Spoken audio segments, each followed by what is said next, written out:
Hello everyone, I'm Jack Fisher and welcome to my world. And I'm not gonna lie, I've been eager to talk about Falcon and the Winter Soldier. But I decided to hold off, mostly because I couldn't stop myself from speculating wildly after every episode. And given how inaccurate some of my theories turned out for WandaVision, I thought it would be best if I just wait to see how things played out. And honestly, I'm glad I did. This show was such an amazing ride. It once again demonstrates why Marvel Studios is the gold standard for all things superhero, cinematic, and just all around awesome.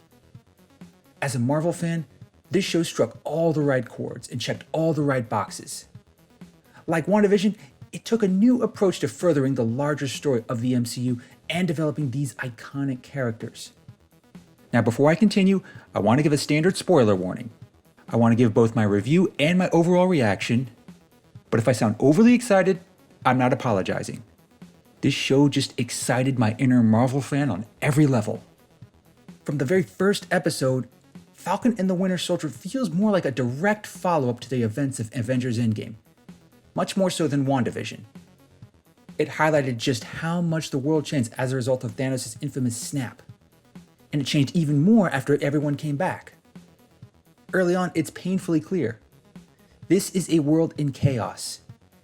It's a world that still needs its heroes, but the death of Tony Stark and the retirement of Steve Rogers left a huge void, one that's not easily filled. And if this show had one underlying goal, it was to tell the story of how certain heroes step up to fill that void.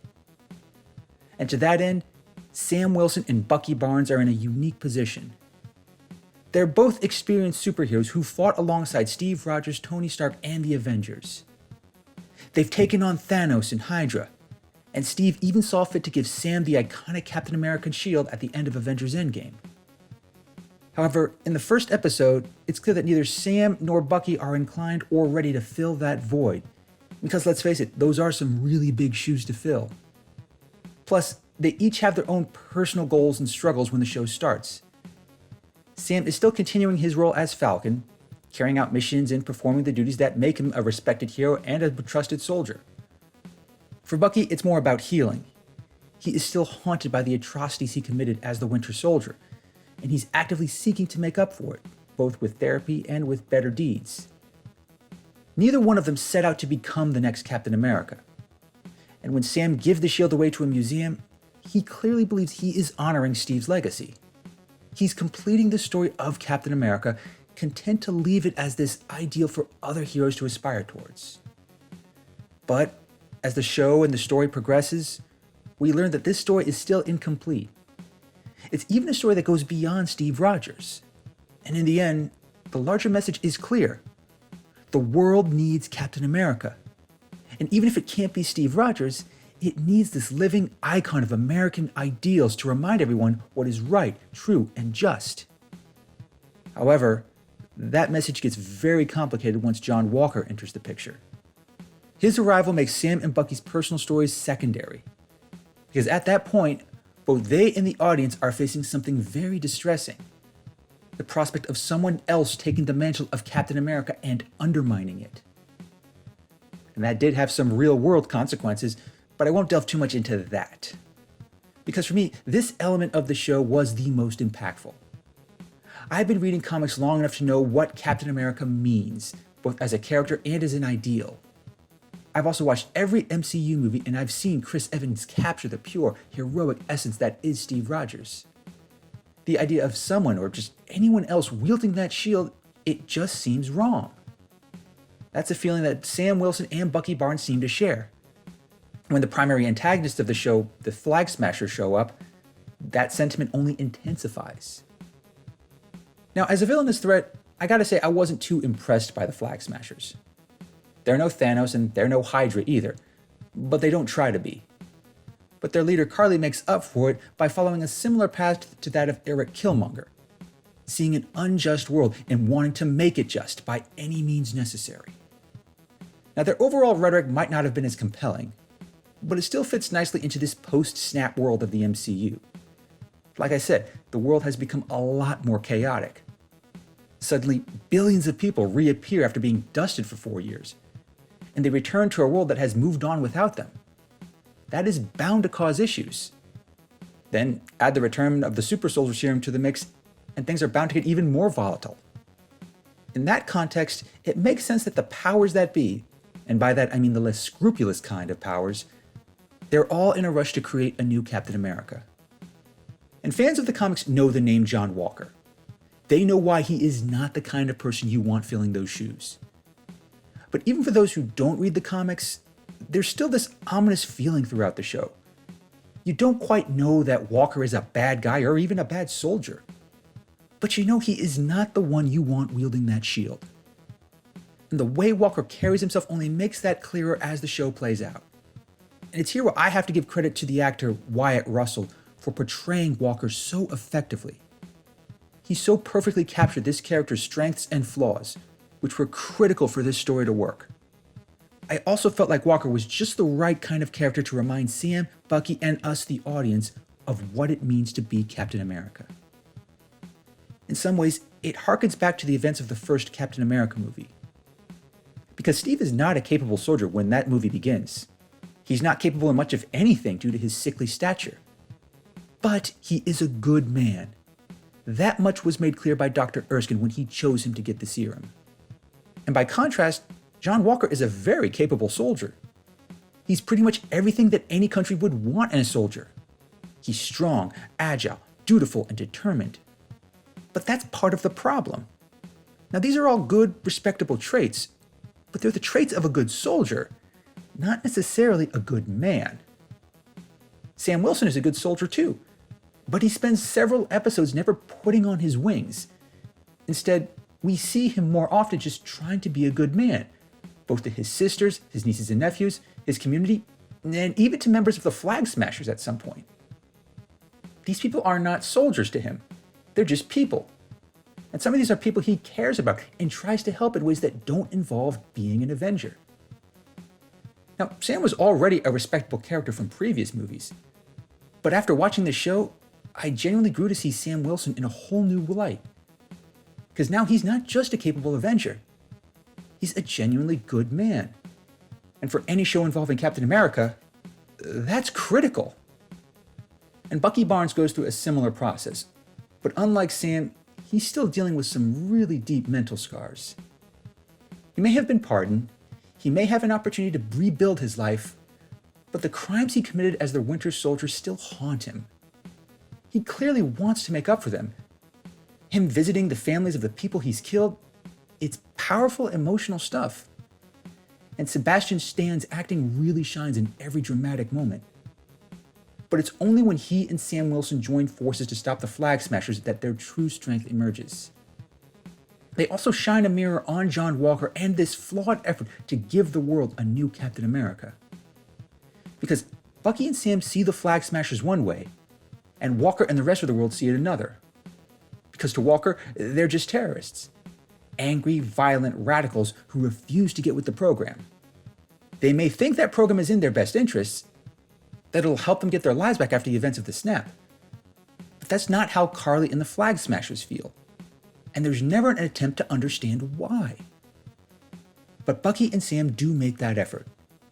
It may start with them trying to figure out how they gained access to the super soldier serum, but it doesn't stop there. It even takes some major turns, taking them everywhere from Madripoor to Eastern Europe. It all serves to complicate their efforts, but they don't hide from those complications either, or the implications they lead to. They take an approach that's very similar to the one Steve Rogers takes when he faces a problem. Easy or hard isn't the issue. Doing right is all that matters. That's how Captain America is supposed to do it. But it's not how John Walker does it. To him, being Captain America is more akin to being a celebrity soldier. He embraces the fanfare and the image crafted by the media. Moreover, he never sees beyond this simplistic view that Captain America fights bad guys and that's it. Not understanding where these bad guys are coming from, let alone whether fighting is necessary, it really was only a matter of time before something went horribly wrong. It all comes to a head when the Flag Smashers killed Battlestar, Walker's close friend and fellow soldier. In a fit of rage that he just could not contain, he uses Cap's shield to kill someone. And in that moment, which was one of the most dramatic moments of the whole show, the spectacle and the image that Walker created disappears. He reveals exactly what many already suspected. He is not fit to be Captain America. It's not just a powerful moment, it's a culmination of many other moments that came before it. And a key contributor of those moments come courtesy of Baron Zemo. And now this is where I have to disclose some personal bias. Because before this show, Zemo was probably my least favorite character in the MCU. As I noted in a previous video, the role he played in Captain America Civil War completely undermined the themes of that story. And I was honestly not thrilled to see him in the promo for this show. But somehow, this show found a way to make Zemo compelling.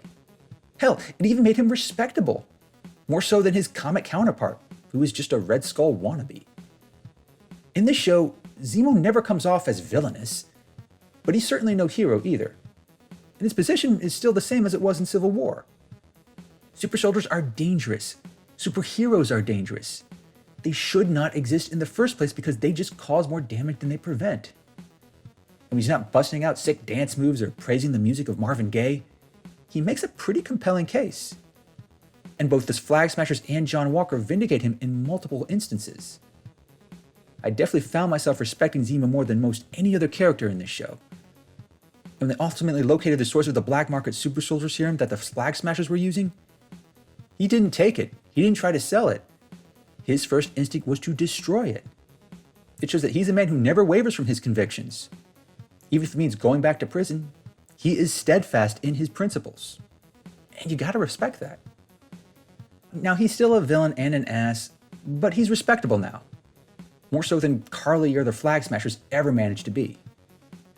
If anything, Zemo's conviction only makes it more satisfying when Sam Wilson finally decides to take up the shield, as well as the title of Captain America.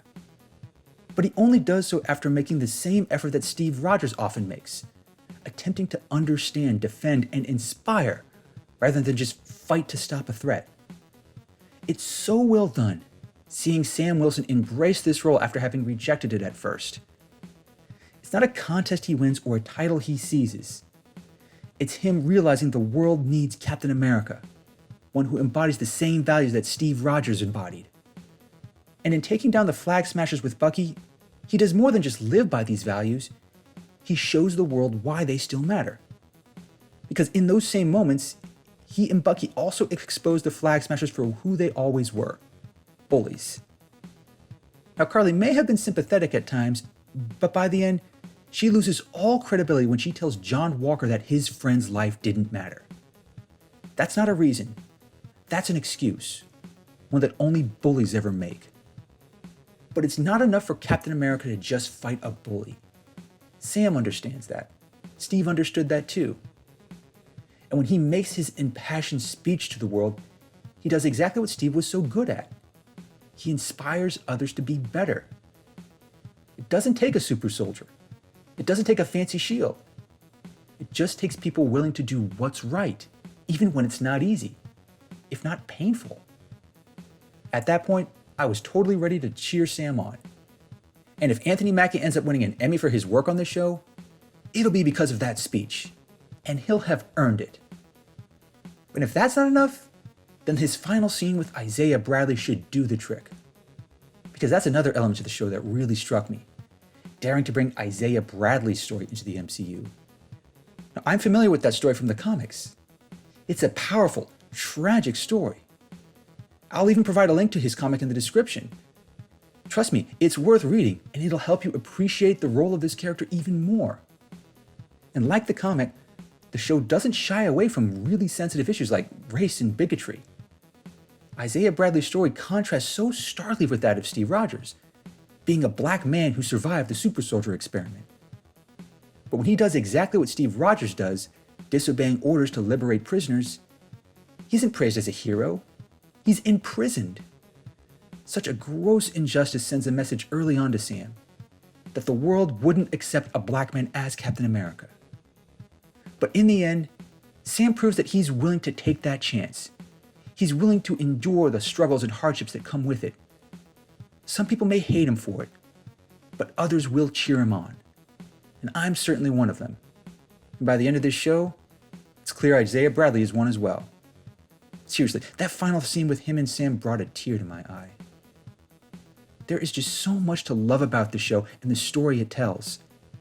It feels like a fitting next step for the MCU, as well as a reminder that the values of Captain America still matter. Whether it's Steve Rogers, Isaiah Bradley, or Sam Wilson wielding that shield, the world needs him. It needs a hero that dares them to do good and be better. It'll also need him to confront new emerging threats. Now, and this is where I'm finally going to let myself speculate a little. Because unlike WandaVision, this show didn't lend itself to quite as many fan theories. There were no hints or sign of Mephisto, or of any devious witches operating behind the scenes.